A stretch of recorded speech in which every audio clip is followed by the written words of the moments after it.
I happen to believe that critical teaching in the performing arts is deadly. We all agree that the actor's instrument is his body. Have you ever seen a critical acting teacher? Have you ever encountered one? I'll show you one.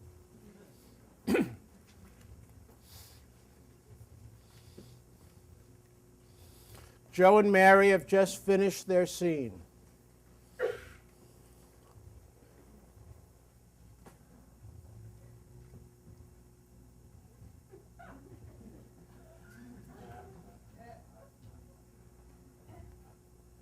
What were you doing? What was that about? I mean, did you make a choice?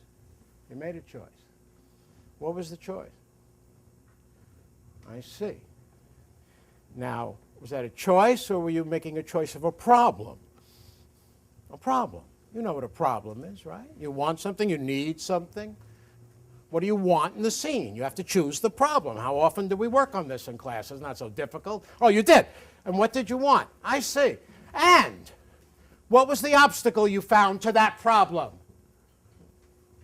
Don't make like you don't know what an obstacle is. Of course you know what an obstacle is. An obstacle is what you have to climb over to solve the problem. That's how we know we've made a good problem choice. You never heard me talk about that? If it's an obstacle that's hard to climb over, then you got a good problem. But if there's no obstacle, your problem sucks, just like you did in this scene. Hello? Did you even know that you're doing the scene with Mary? Spontaneity? Give me a fucking break! It felt like you weren't even on the same planet! How dare you come into this class and work like this? Next!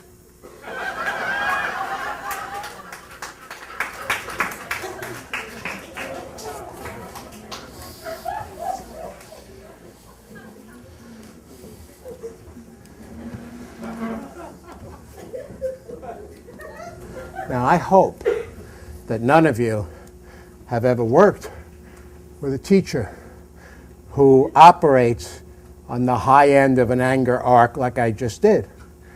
But I'm sure many of you have experienced a teacher who operates in the mid-range of that arc. I see people nodding their heads. What happens? What happens to the actor in that situation? What happens to me? What happens to my body as that's coming at me? Anybody? You shut down. Shut down? What else? I'm asking for a physiological answer. You can't breathe. When you're at the other end of that, you experience two emotions, either or both. Fear or anger, or both. What happens to the human body when it experiences fear or anger? Tension. Tension is introduced into the body. When a human being is frightened, they have a tense body.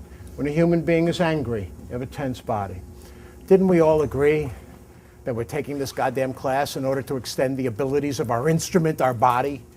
And this teacher is putting tension into our instrument. In dancing and sports, no dancer, no athletes getting out on the playing area with tension in the body. They know it will create an injury. And this teacher is introducing tension into our bodies.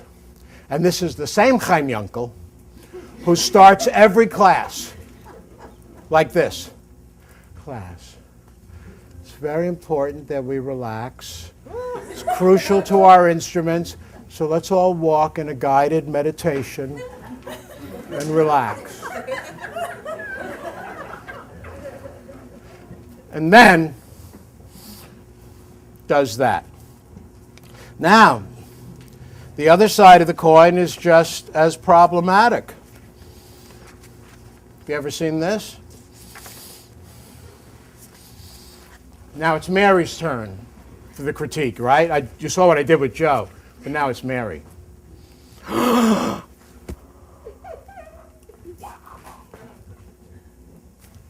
Was that fantastic?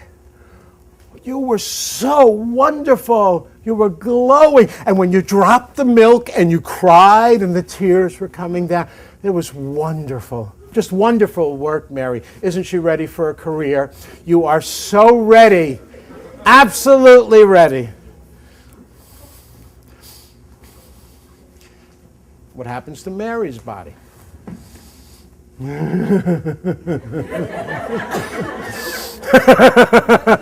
was good. I know, it was good. You liked it, didn't you? I know. That feels good, right? It's not like being at the other end of the punching. But there's a problem. Nothing wrong with it feeling good. The problem is this. The teacher who strokes is just as capable of punching. What determines it? His reaction to your work. We're back to the reactive teacher. Now, when you're in that class, don't forget, you all laughed when I finished the anger arc and I said next. I skipped over asking you, how do you feel sitting in that class watching this teacher destroy the student? You feel awful, especially if you're going to get up in some future date and work as well, right? Well, you're sitting in this class, and you know that some days it's all strokes and sugar, and some days it's punching, and this is inevitable. That sitting out there, very quickly, you're going to say to yourself, I love it when he strokes me. I hate it when he screams at me. I wonder what I have to do to get the stroke and not the punch.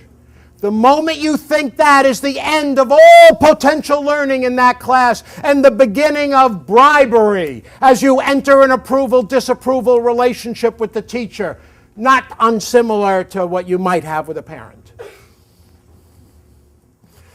No one is learning technique anymore in a critical class. All are learning how to bribe the teacher. He loves it when I cry in a scene. Guess what? She's going to cry in the next 6 months of scenes. Is she learning anything? Whether a teacher loves you or not is irrelevant. He's not on the set. His approval is irrelevant. His job is to expose you to technique and see that you learn it. And that's the last thing that gets learned in a critical acting class.